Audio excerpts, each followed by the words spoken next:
And it's just funny that we loved boats so much because we were never really boat people before this.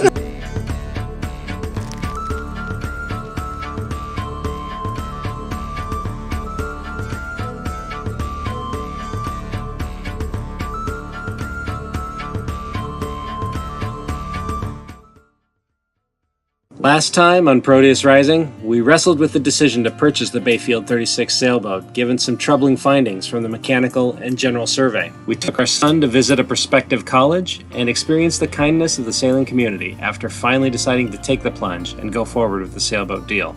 In this episode, we attend the Seattle Boat Show as new boat owners, discover a new restaurant and pub, and start making tough decisions like where the heck we're going to moor a 41-foot sailboat. One of the things I discovered through this process is that we just really love boats, because every boat that we went, well, no, I guess that's not true.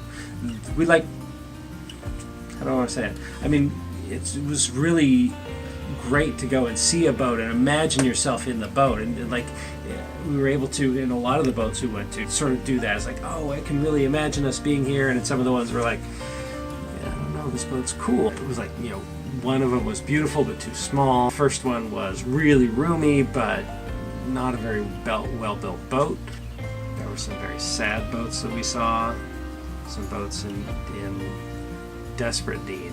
Then we found this one that was mostly pretty clean, pretty bare as far as electronic equipment goes, but that's kind of okay because that means we can buy modern stuff instead of having to deal with whatever 10-year-old crap would have been on not necessarily boat. Crap. Well, a 10-year-old, okay, you're right, 10-year-old tech.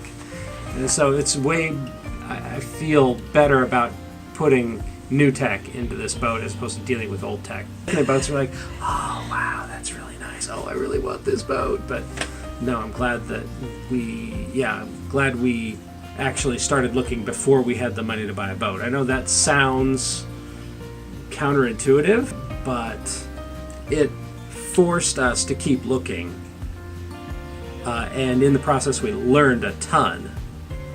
And by the time we were actually able to get funding lined up, we'd seen a bunch of boats, and we at least I feel like we could do a pretty good job of telling the difference between a good one and a bad one. So we'll find out how good we are at it. And what was the coolest part of the purchase agreement? Oh, I love filling out the purchase agreement, and one of the lines is financing will or will not be required. I put a big ass black X, and will not be required. Thank you very much. Way to go. Yeah. All right. It's been a lot of work to get here. I'm excited to keep moving forward. This is the first thing that I've been energized about in a long time. So, woot. The Seattle Boat Show is huge, inhabiting not only CenturyLink Field Event Center, but also Elliott Bay and South Lake Union. We concentrated our efforts at CenturyLink since our shopping list for upgraded boat items was long, including a dinghy, an outboard motor, and electronics.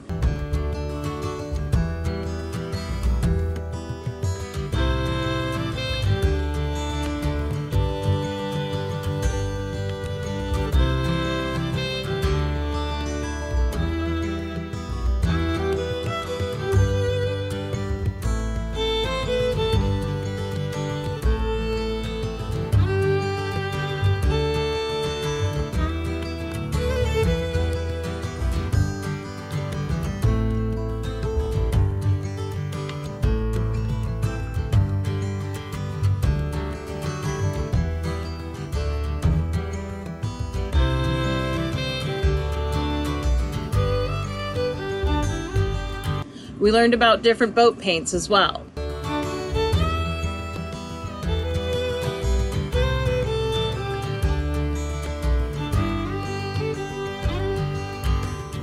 We loved how they got the kids involved.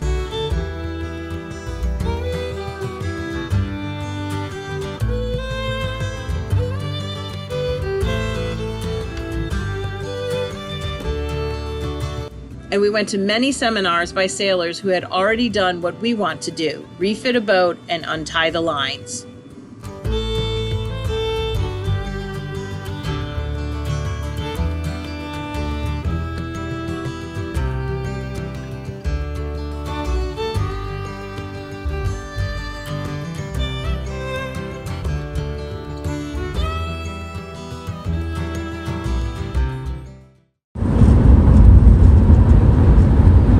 boat show? Boat show was really pretty good. It was funny though. All of the stuff we really wanted to see was in the little start area that we walked right past, and then we ended up back there. So huge, lots of good stuff. Ended up bumping into one of the electronics displays. I was like talking to the guy. He's like, "Hey, I got a special right here. Where's your boat?" He gave me his business card, and I saw that the marina that he works out of is in fact the marina where our boat is currently stored.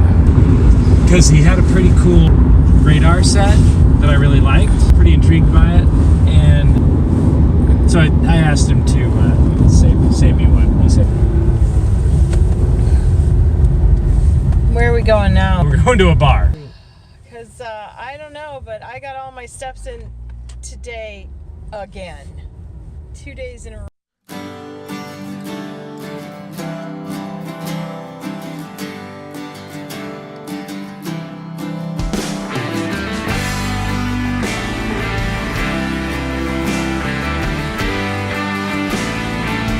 We ended up a little east of Seattle in a place called Mercer Island, which hosts this off-the-beaten-path pub called Roanoke Inn. It's a lively place with darts, jukebox, and outdoor seating serving dishes of twisted American fare plus homemade desserts. So this is the Roanoke Inn, built by George McGuire in 1914, a Mercer Island historical landmark registered bicentennial 1976, a place where friends meet friends.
We ordered beer and cider and shared a plate of nachos. It was a great ending to a great day.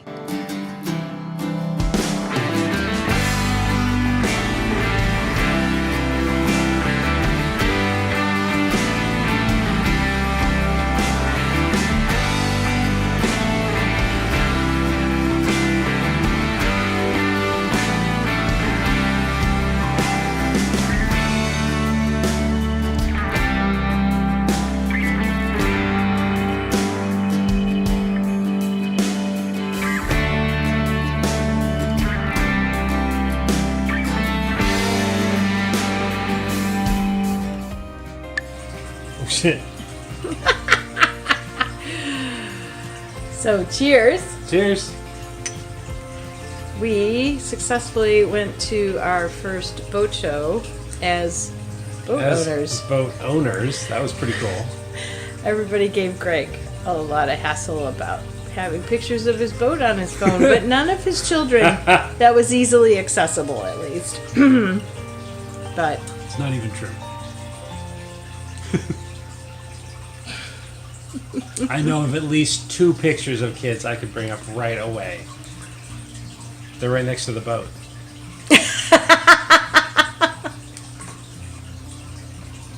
So it was pretty cool. They would ask, oh, Are you a boat owner? Oh, yes. Well, what kind of boat? We get to tell them about the boat. Oh, it's an 88 Bayfield. Mm-hmm. Depending on whether I wanted to feel fancy or not, I said it was either a 36 or a 41, depending on who I was talking to. Yes. Anyways. So now we're going to just chill out on the couch for a little while and then go to bed because the work week starts again tomorrow. Woo! Cheers, Yay. guys. Just heard back from the selling broker, and their storage fee at the yard is $6.50 per foot per month. So for the Bayfield 36, that works out to, with the bowsprit, if they're going to count the bowsprit, and they probably will, that works out to $266 or something like that. So $288. I don't remember. I did the math once already. Once is enough. Affordable. Very affordable compared to like trying to pay for a guest slip at Shill Shoal. So and it can stay there as long as it needs to. So and it's actually a good yard with a lot of skilled workers right there. They do a lot of boat work. So if there's things that we need to tidy up before we move on, into Shill Shoal, they could probably help with it. So can we work on the boat in the yard? Steve is. Okay, Yeah. great.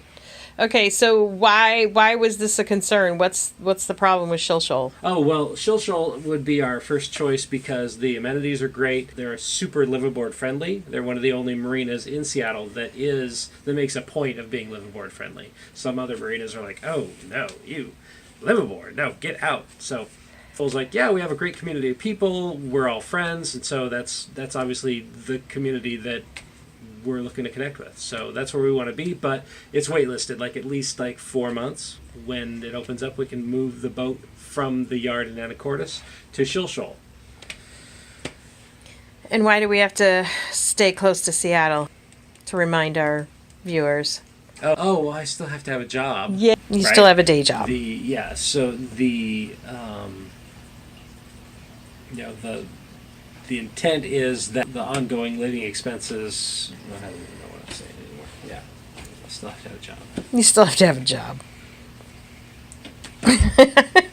Next time on Proteus Rising, we have a discussion about what we'd like to name our sailboat, get to work on some boat projects, take Tank to a couple more college visits before he has a very important decision to make. If you like seeing this crazy adventure of ours, please consider giving us a thumbs up, a comment, and most importantly, please subscribe.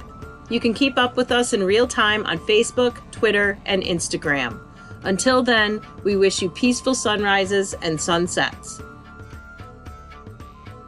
Turn left onto West Mercer Way. Okay, said he would. You drive. You just drive and talk. Don't look. Just drive and Well, talk. I'm so handsome when I look at the camera. Wait, which way? Right? Yes. Okay.